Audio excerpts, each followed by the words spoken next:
What are the challenges their defense brings to you guys, you feel like, this week? Well, for the receivers, their DBs are very aggressive and they're fast.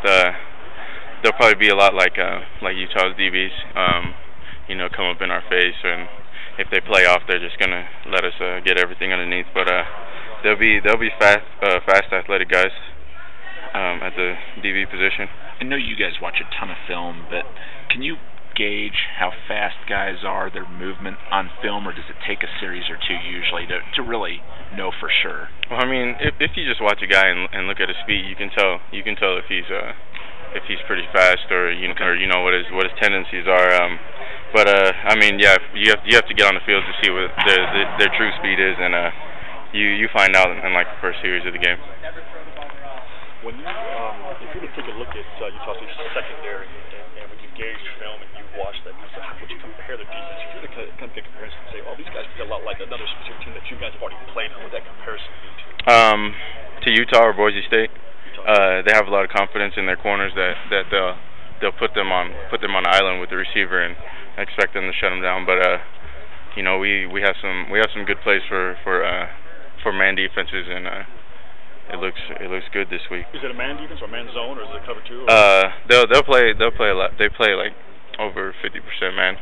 It's a lot like Boise State. But not like Hawaii was specific man coverage. No. Okay, which do you prefer? I like man coverage. It's pretty easy to get open when there's one guy guarding you instead of two. So. Have you talked to Taysom about that and say, hey, look, if you're the guy to go, and it kind of looks like that might be the case, but have you talked to him and say, hey man, look, I'm open every play, obviously. Yeah, well he has me and Cody talking to him, so he knows anytime he has one-on-one he can throw it to us, and he can rely on us to come down with the catch. Yeah, you caught your first touchdown last game. I asked him if you were his new best friend. It was so wide open. I mean, Paul could have thrown me the ball.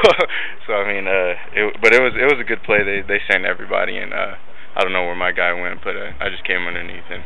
Yeah, talk about the chemistry. Do you guys feel there's a better chemistry going on? I know that he's getting a lot of reps now. Yeah. Chemistry growing. What about the chemistry and maybe some developments there and advancements?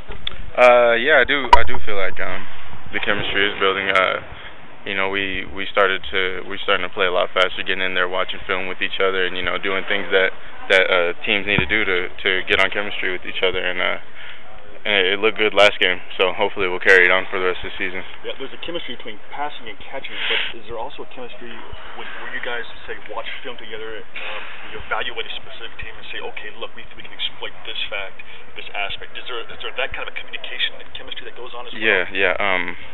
After practice, Taysom or Riley will get the whole offense in the film room, and we'll watch for like 45 minutes after practice, and it helps, whether to know to like undercut a DB or go over the top or something like that. So I think it helps, and also coaches making us like cold tub together. So as much as we can do together, like within our group, will help us out on the field. Right, so there's two recipes to chemistry. There's one, ball speed, understanding what like you get his chest, like what Jake Heaps, right? But there's also the chemistry and knowing that what you're going to do on a specific play against a specific. Yes, set. Exactly. Like in Boise State, for example, I ran a corner route, and Riley was expecting me to undercut, and he threw a pick because I went over the top, and just little things like that, knowing whether we're going to go underneath or over the top, or what a running back's going to do. But working on that. Is there a potential in this game for you maybe to spread the ball out and get the ball out a little bit farther downfield, given the arm strength of Taysom? Yeah. I mean, there's always a chance for him to throw it down the field. It's just whether he throws it or not. So we'll be running down the field. We need to take some shots. Which is why he's in this position. Yeah, exactly. When you've got a new quarterback or a young quarterback, I mean, do receivers, not necessarily that you're lobbying to get the ball thrown to you, but do you have to point out things a little more in between drives and everything? Yeah, and it's always good to let your quarterback know, like, hey, this guy is sitting, if we come back to this play, just throw it over the top, or, the guy's playing off and we can just run something underneath. I think communication is just as important with the quarterback than anything else. I talked to a few people up there. There's no secret. They feel like they let one get away down here. Does the emotional component, is that overrated over 3 hours of football, or is there something to that you have to brace, that they've got maybe revenge on their mind? You know, I don't know. I just treat, you know, just got to treat every game the same. You know, we beat them on the last play of the game. You know, they're gonna come down and do everything they can to win, but you know, we can't treat them any differently than we have any other team, because that's when you mess up, is when you try to do too much. So I mean, I feel like we're just gonna come out and do what we do and play our football. Last thing, obviously you guys have the common opponent with Utah. Is that the game that you guys mostly watch then, or do you go off other stuff too?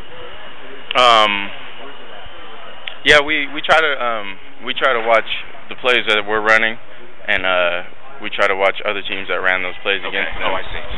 So we see how their defense plays those, how they play that formation or that play. So that's pretty much how we watch film.